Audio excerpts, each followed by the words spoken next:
You're now listening to the Fantasy Filler Podcast,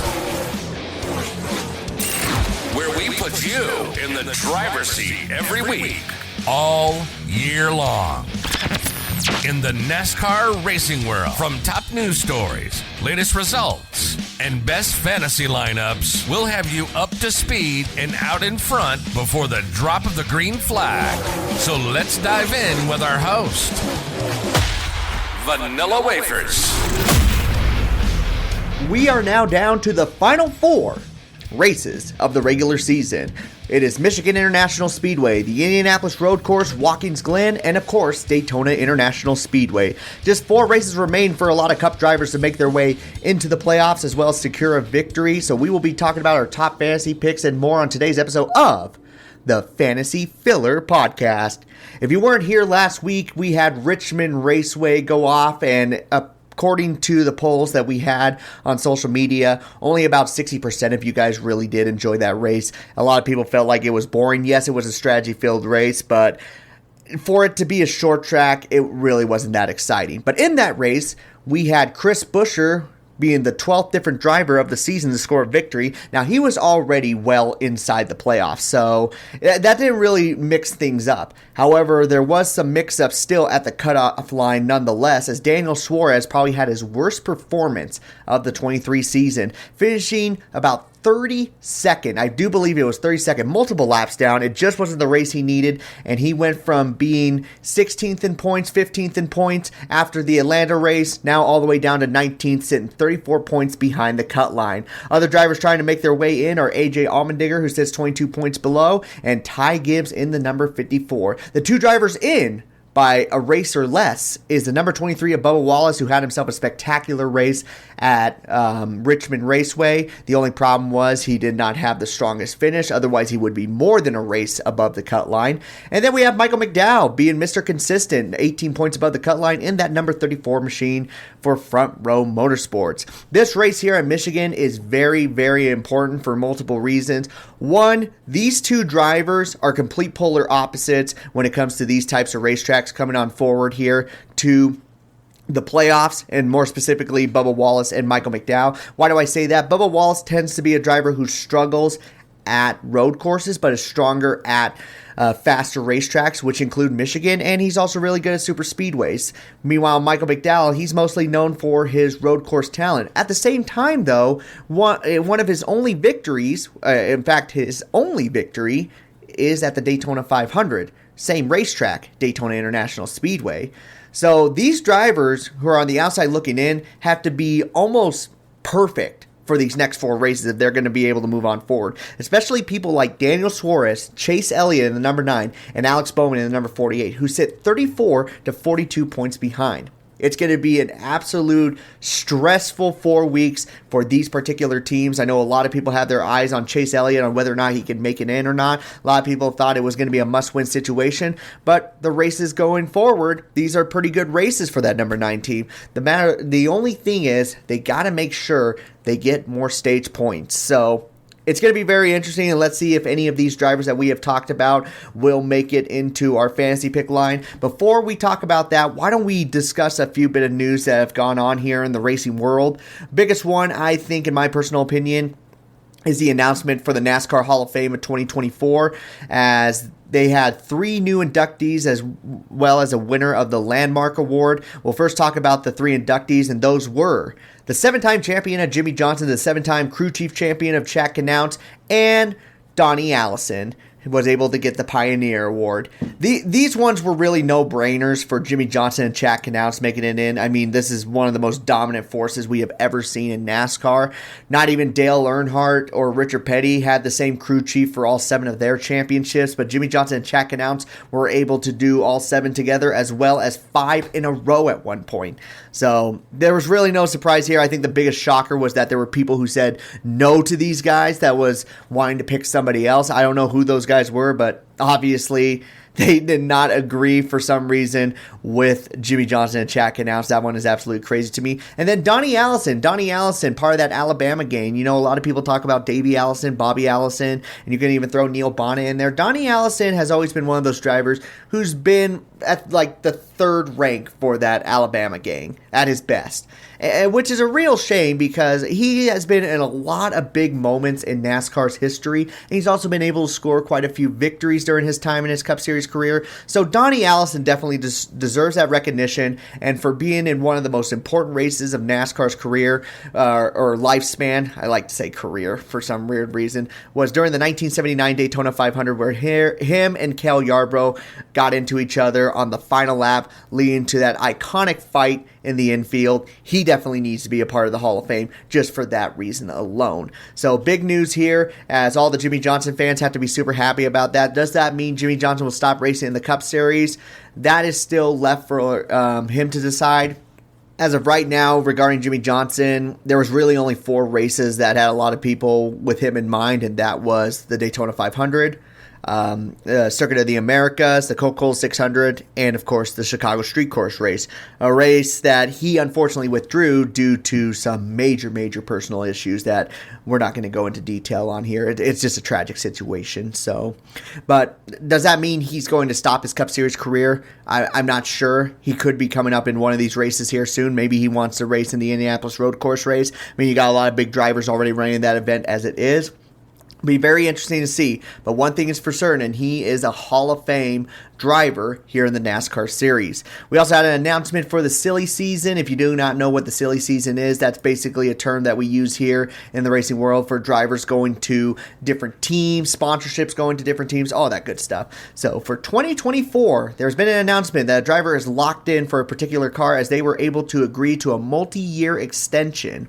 And that is Spire Motorsports. The number 7 of Corey LaJoie will stay with the number 7 team for a multi-year extension as he will continue to drive that number 7 Chevrolet Camaro ZL1. This is just a good combination.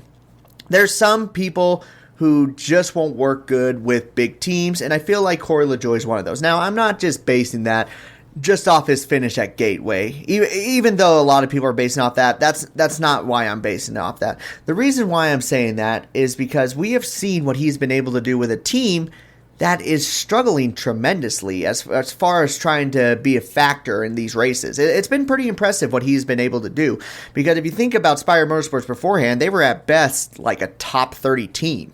And he's been able to run quite a few races inside the top 20. He's worked really well. Some other drivers who have done that have been people like Brian Vickers and even in a way Kurt Busch. Kurt Busch typically does well with a smaller team. So I'm not mad about this. It looks like this duo has been working really well. I think Corey LaJoie can eventually be a top 10, top 5 contender here with this team. It's still left in the air if they're going to be able to be running for victories here anytime soon. If there's really going to be any types of tracks, I feel like Atlanta will be one of them.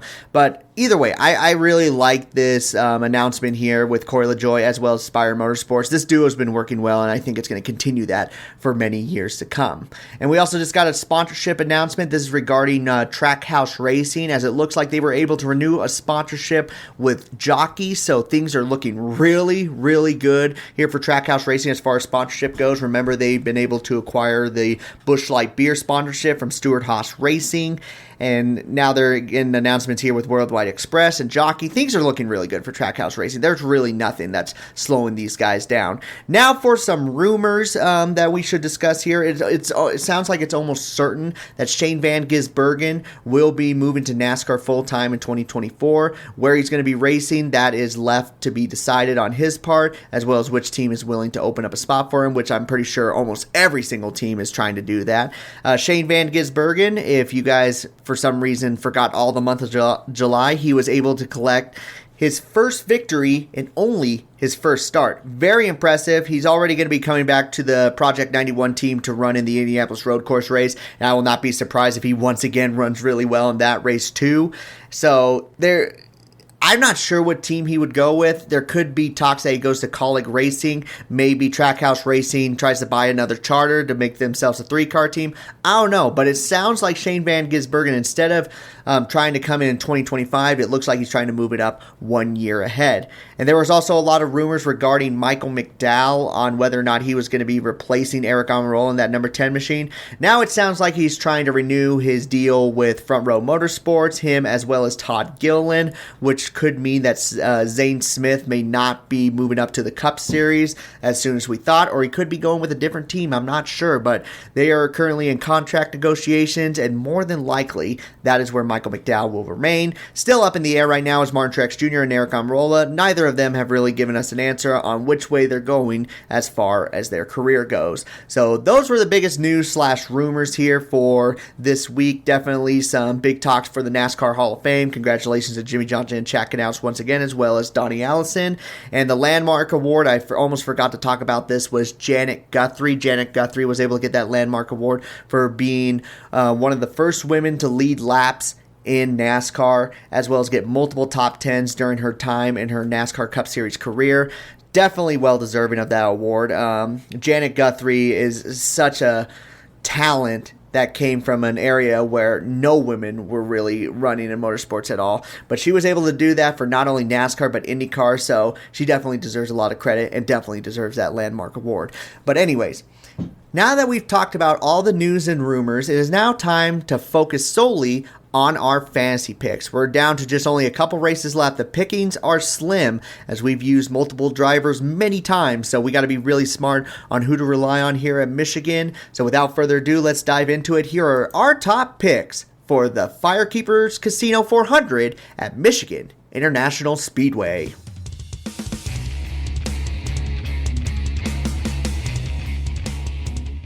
Alrighty guys, so you know how this works. You're going to have 6 drivers in total on your fantasy team. You'll be able to switch out one from the garage area into your main lineup all the way to the end of stage 2. 5 out of those 6 drivers will count towards your final points, as well as 4 featured matchups. If you get those correctly, you will be able to get 10 points each. Let's first start off with our top picks, drivers that we feel like will not only do well in this race, but also will be contenders for the victory. There's definitely some good options here. Let's start with one from each manufacturer. Let's start with the easier one. I think the easiest one to really decide on who's going to be the top representative for their manufacturer will be Toyota, because I feel like Denny Hamlin will once again be running up front. Now, Denny Hamlin may have not performed as well as we thought he would down in Richmond. Still, there's a lot of speed, and if you can kind of compare Michigan to any other type of track as far as speed goes, Pocono's kind of in that mix. Not exactly, but Pocono, Michigan, and the Brickyard 400 used to be 3 tracks where you would typically see drivers dominate in all 3 of them. So I really think with the next-gen car, it's still going to show some similarities, and Denny Hamlin showed some speed here in the past for sure. Let's look at his last few finishes here at Michigan: a 3rd place finish, a 5th place finish, a 2nd place finish, a 6th place finish, a 2nd place finish. He's led laps in every single one of them, average running position running around in the top 5. So if at the very least you feel like a Chevrolet or Ford is going to win this race,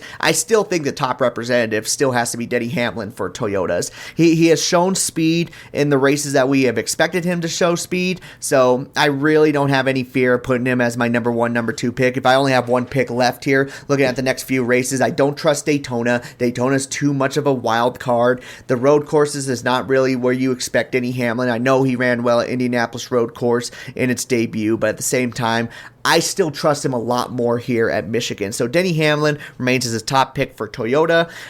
Top pick for Chevrolet. This is where things get a little tricky because I got 2 drivers in mind, but I think I'm going to give the edge to the driver who's gotten more victories this year, and that is the number 8 of Kyle Busch. I feel like Kyle Busch looks to be a strong competitor in this race.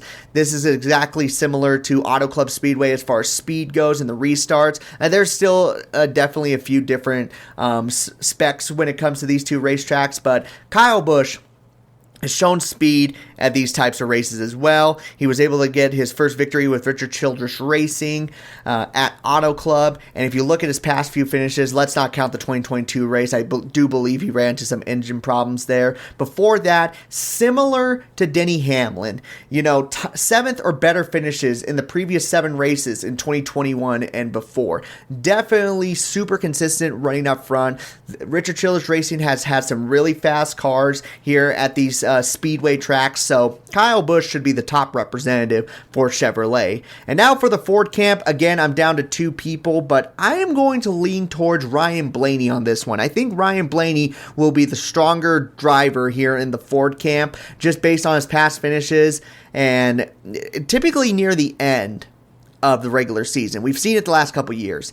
He has been one of the strongest drivers, and it usually turns around here at Michigan. I will not be surprised if you see Ryan Blaney running around inside the top 5 throughout the entire race. He should be ahead of his teammates, Joey Logano and Austin Cindric. Even though Joey Logano has shown some speed at some other tracks more than Ryan Blaney, I feel like these bigger tracks is more right up his alley. He typically does really good at tracks like Pocono, Auto Club, and of course Michigan. He's gotten victories in all of them, except for, I don't think he's gotten a victory at Auto Club. He's been close, but not quite. So this is right around his alley. So I feel like Ryan Blaney, this should be a top pick for him.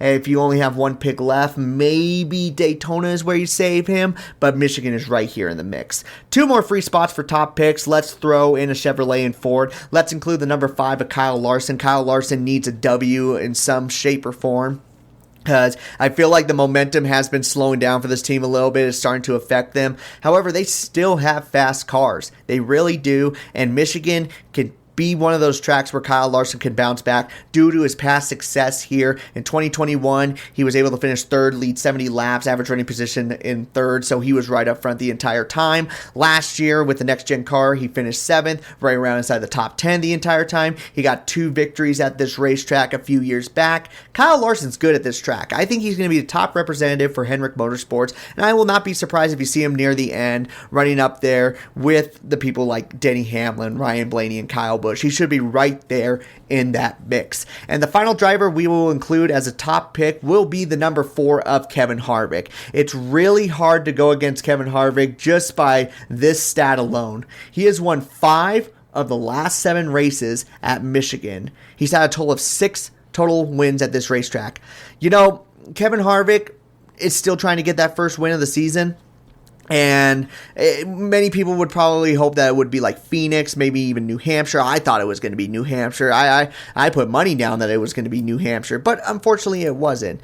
But a race that could be right up his alleyway, that could get him that first victory, could be here at Michigan. Like I said, 5 victories in the last 7 races. That is unbelievable numbers right there.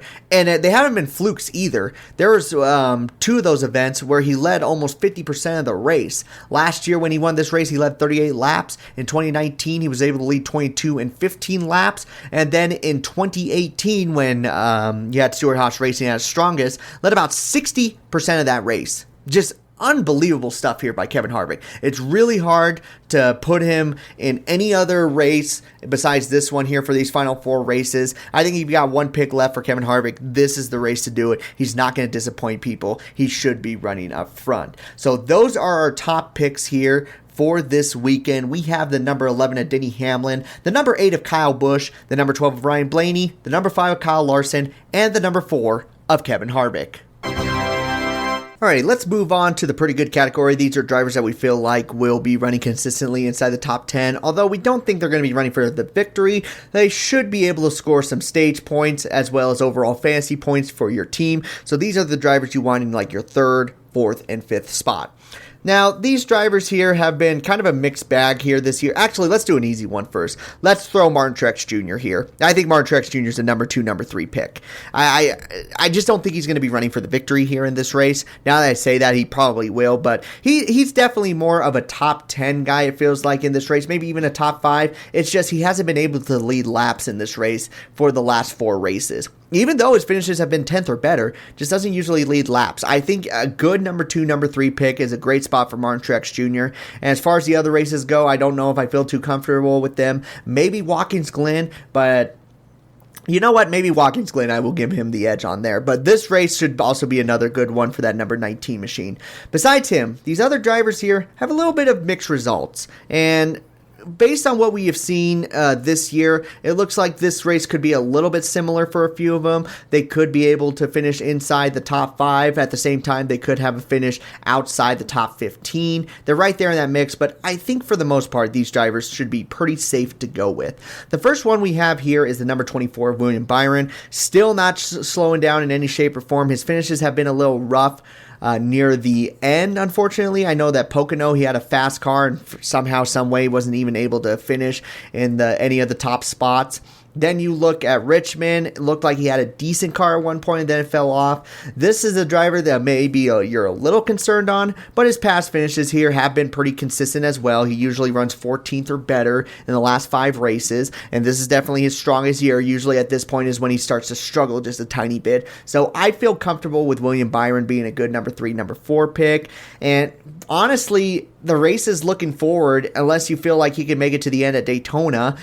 I feel like this is his best shot. I feel like this is the last spot you want to use William Byron. The road courses have been very hit or miss with him, so I don't know how much you want to trust on that. But I feel like Michigan is going to be his last best shot. So he's good as a number 3 pick. Don't consider him being a driver that's going to be running for the victory, but he should be someone that should be reliable in like your 3rd or 4th spot for sure.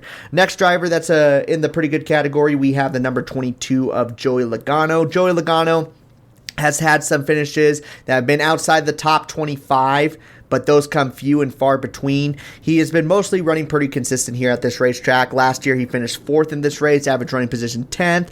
In 2020, he finished 5th and 8th, both of them with an average running position of 10th. And he was able to get a victory in 2019 in the first race, and he led 52 laps in the second race. So this is a good track for him. It really is. And when you look at the race at Auto Club, he was able to finish 10th earlier this year with quite a few stage points as well. I think Joey Logano is a safe one to go with. This should be a really good racetrack for him. He should be right there with Ryan Blaney. I think Ryan Blaney will have the edge because I think at the very least Ryan Blaney will be able to lead a few laps. But Joey Logano should be one of those drivers that sticks around the top 10 and maybe even get himself a good stage points here and there. He's typically known for that, so I would not be surprised if he's able to score about 10 plus stage points overall here in this race. Now we move on to drivers that are a little bit risque, but they could have every single opportunity to finish inside the top 10.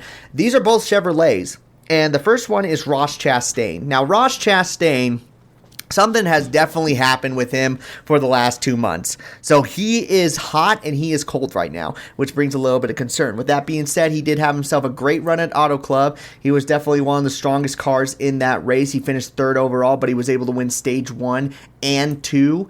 And last year at this racetrack, yes, his finish was a little rough, but he was able to lead 29 laps, and his average running position was inside the top 10, meaning that most of the race he was inside that top 10. He just so happened to have a bad finish there at the end.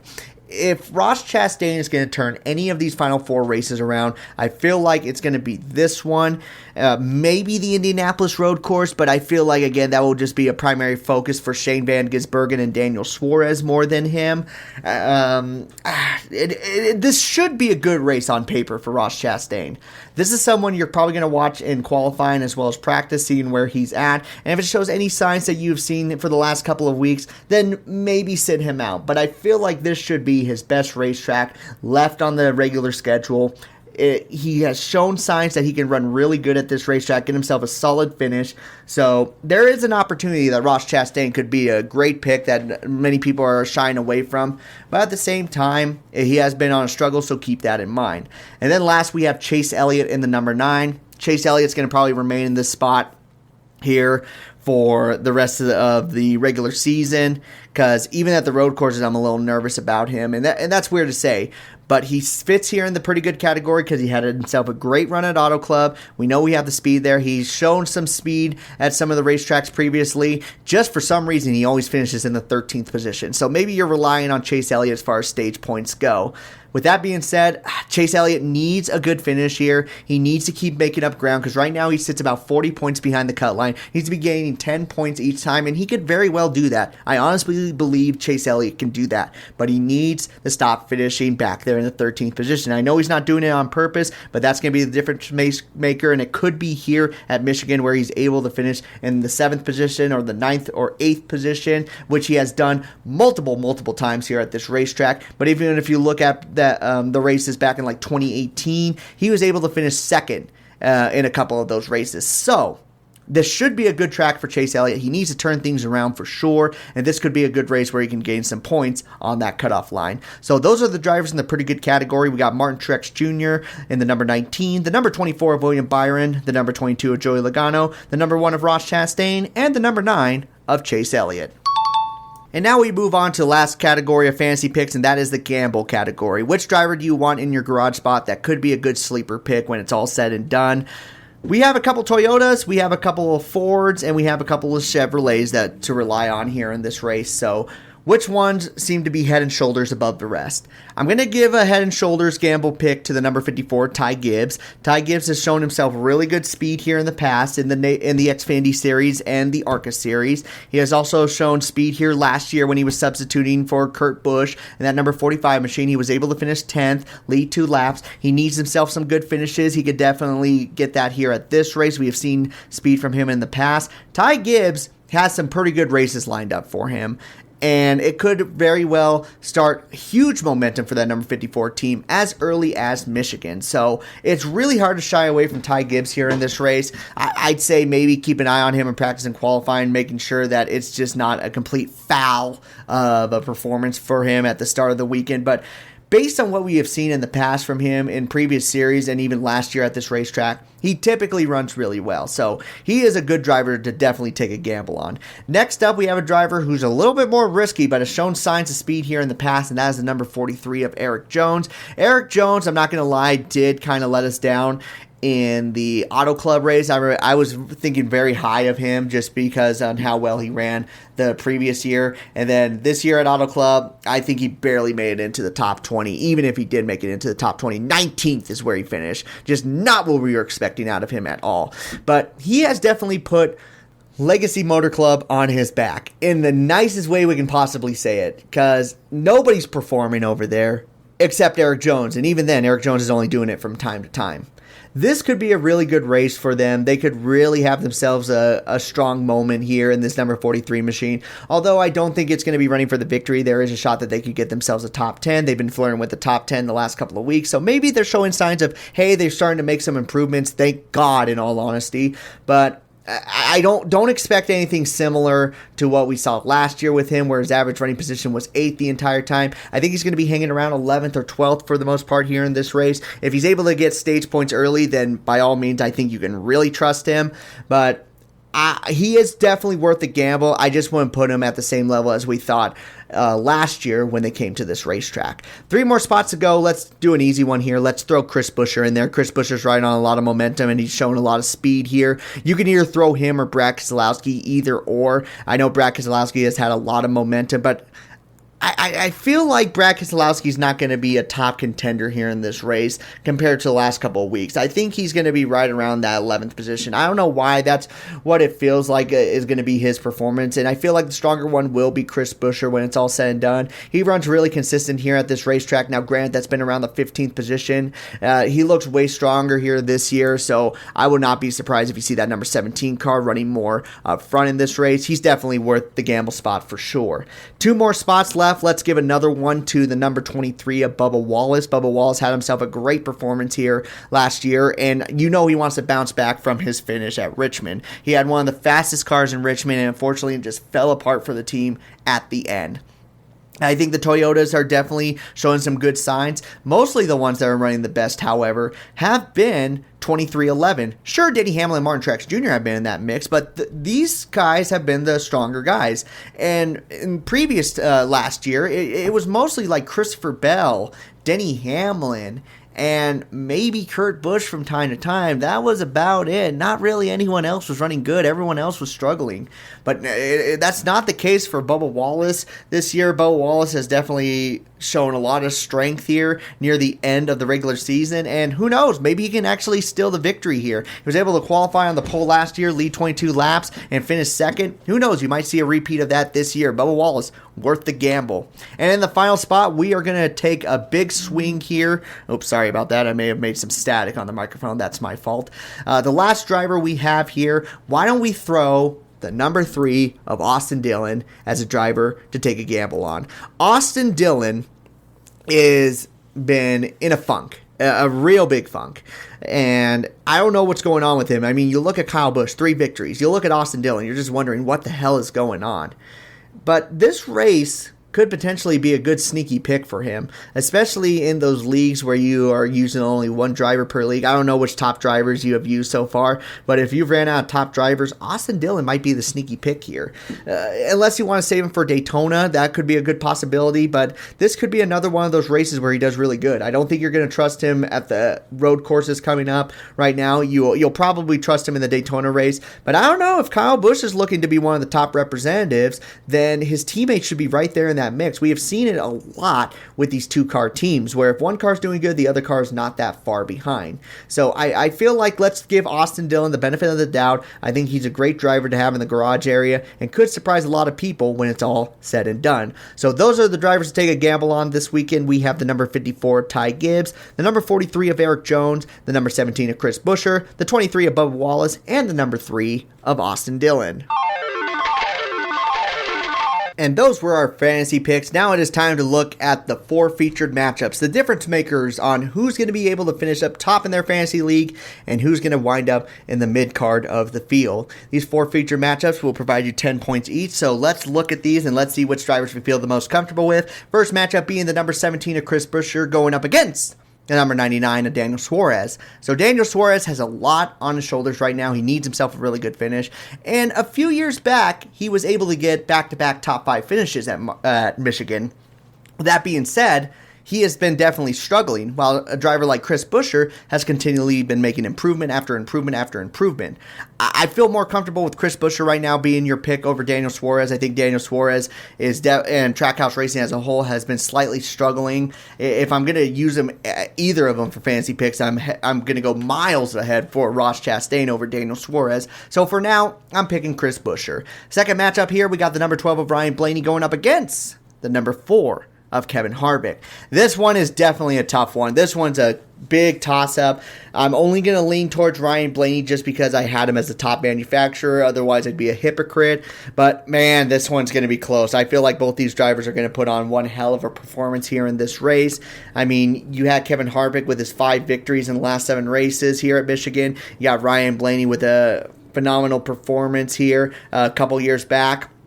This is going to be a tough one for sure. But I think as of right now, I'm trying to look at where these two teams are at. And Stewart-Haas Racing is making improvements, but Penske seems to be finishing more ahead of more of their Stewart-Haas Racing cars. So I'm going to give the slight edge to Ryan Blaney. Third matchup here, we got the number 21 of Harrison Burton going up against the number 43 of Eric Jones. Eric Jones should be the pick. He really should be. Unless he runs into some problems, which it feels like races that we feel more comfortable with him, he runs into problems. Then at that point, go with Harrison Burton. But I think Eric Jones' ceiling is a lot higher than Harrison Burton. I think Harrison Burton at best is going to get a 15th place finish. But I feel like Eric Jones could get at best an 8th place finish. So that's totally up to you on that one. If you think Eric Jones is going to run into some problems in this race, which has happened a lot for Legacy Motor Club, then you want to lead towards more Harrison Burton. But for me personally, right now, I like Eric Jones in that number 43.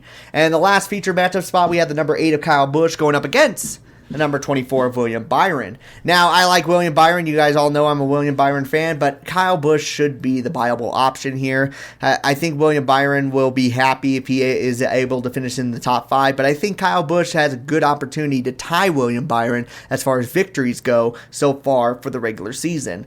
So Kyle Busch is definitely my pick here for this featured matchup. Although I like William Byron a lot, and I'll be super excited if he does get the victory, it's just everything on paper looks like it's leaning towards that number 8 machine. So those are my 4 picks for the featured matchups. I got Chris Buescher in the number 17 going over the number 99 Daniel Suarez. I got Ryan Blaney in the number 12 over the number 4 of Kevin Harvick. I picked the number 43 of Eric Jones over the number 21 of Harrison Burton. And lastly, I have the number 8 of Kyle Busch over the number 24 of William Byron.